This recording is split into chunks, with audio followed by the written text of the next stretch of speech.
Yo guys, what is up? It's Teach here, coming at you again with another video over on Palworld, and I'm going to show you in this video the best solo player settings and things that you might want to tinker with in order to make your solo player experience a little bit better and more, fun, because you probably, just want to change it around a little bit. So I'm going to go ahead and show you that real quick. Let's go ahead and get into it. So we have to return the title to actually change our settings in game, because if you're changing them in game, you can cause a little bit of a problem. So what you want to do is you want to go to your start game, click on your world, and then change world settings. Now, yes, there are the options of easy, medium, or hard, but you can actually customize it to be what you want it to be. Now, I like to customize it. Now, if you want to play multiplayer or not, this is the first setting you have the option to, but I'm going to walk through one by one. So I usually leave this on so I can have people come join my game based on my individual invite code.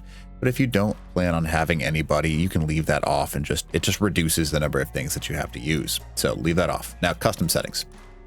Inside of this, right, these are all sliders, just so you can kind of see that, and there's nothing you can do to change that. They're limited to what you can actually change them to. You can't make it like a million, if that makes sense. So daytime speed, increasing the daytime speed would be to the right, and decreasing it, I leave usually this one right around 1. Day and night speed, I typically leave right around 1, unless you are a fan of not playing in the night game. Then you can kind of cut the night to half or make it more, but that's up to you. Now, experience rate 1 is very difficult on solo player, so if I was you, I'd probably crank this up to like 3 or 4, because it's just really hard if you're playing by yourself to get the additional things, plus the time commitment, because a lot of stuff in the game is just time based. So increasing that experience rate so you can get things later game quicker is very, very useful. That's why I set it to like 3 or 4. Now, PAL capture rate, this is a maximum of 2, but I would 100% put it at 2, because in solo player mode, it's much more difficult. But if you double your chances, it makes it a lot more engaging in solo player. So that's what I would probably do if I was you. Now, this one is going to affect your PAL performance because it's how often PALs show up. Crank this up to 1.3. 1.3 seems like it's more than enough, because sometimes it's hard to find creatures and pals. However, just that 0.3 bonus makes a massive difference when it comes to just playing your game. Now, next on our list, damage from pals. So if you want to take less damage from pals, you can drop this. I leave this one and damage to pals exactly the same. The reason I do that is because it messes with more than just, it messes with your pals and enemy pals and wild. So just don't touch those numbers. Now, PAL hunger depletion rate, I usually cut this to like a 0.7, and then stamina reduction rate to like a 0.7, because it makes it so you have a little bit of a bonus, but not so much so that it's broken. So I typically drop those just a touch. Now, PAL auto health, I like to put this at like 2. This is more of when they're inside of your little PAL ball, so they can kind of just stay in there and heal up faster. And then health regeneration and PAL box, I usually put this to 2 or 3, because when you don't want to sit there and wait 10 minutes when something happens. Like, I understand a small penalty of like 2 or 3 minutes when something actually gets knocked out, but that's probably enough. All right, damage from player or from player multiplier, right? Now, damage from player would increase the damage that you're doing. So I like to increase not to 2, but to like 1.5 is a safe number. And then I drop this damage to player to like 0.8, because I want to be a little bit more of a threat than just having pals all over the place. Now, player depletion, this is important. I like to drop this to 0.7 and 0.7, because this will not get rid of hunger, but it's going to drop it just a smidge and makes a massive difference. And the same thing with your stamina, dropping it just a little bit makes a huge, huge difference. Now, next on our list, player auto health regeneration, I crank this up to 2.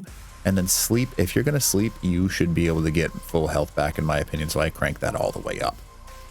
Damage to structure multiplier, I leave that at 1. I wouldn't touch that.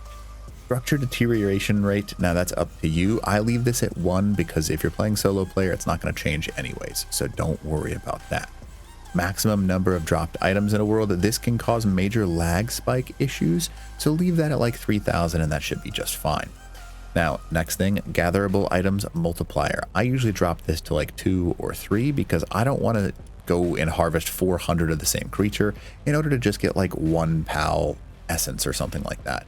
You want to increase that so you have a higher rate of getting things from those creatures. Now, gatherable objects health multiplier, I raised this to like 1.5, and then respawn interval, don't touch that. But gatherable objects health multiplier will increase the amount of health that a resource has, meaning that you can get more resources from it. Same thing with that dropped items. I would increase that to like 1.5. And then time to incubate massive egg. Also, other eggs also require time to incubate. I dropped that to like 0 or 1. And this is just because the lower it is, the faster it actually goes. And this is the time in hours, by the way. If you wanted to make it so you can just get a massive egg and drop it, then 0 is just fine. Leave raid. I know this is frustrating, right? This is going to suck.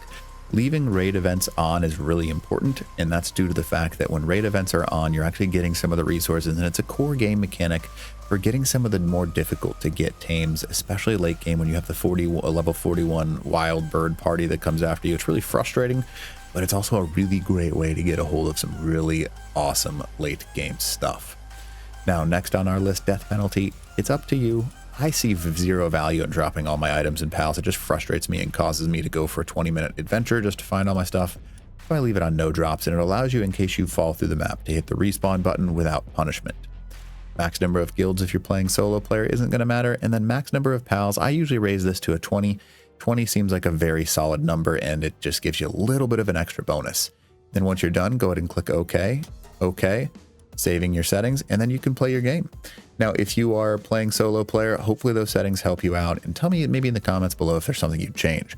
Now, the last thing I'll say is if you're not playing solo player, I think it's much better to not play solo player, to have your own rented server and just play on that space, because things will progress when you're not there. If you look below in the link, you can see 10% off my G Portal. That's the person I work with. They are awesome. And yeah, I think it's like $4 for a month for 4 slots or something like that, and they run flawlessly. So anyways, you could check that out if you're looking to play something other than solo player. But hopefully this video helps you out, and if you don't mind, smack that like button, leave a comment below for the algorithm, and then consider subbing to the channel. All right, other than that, teach.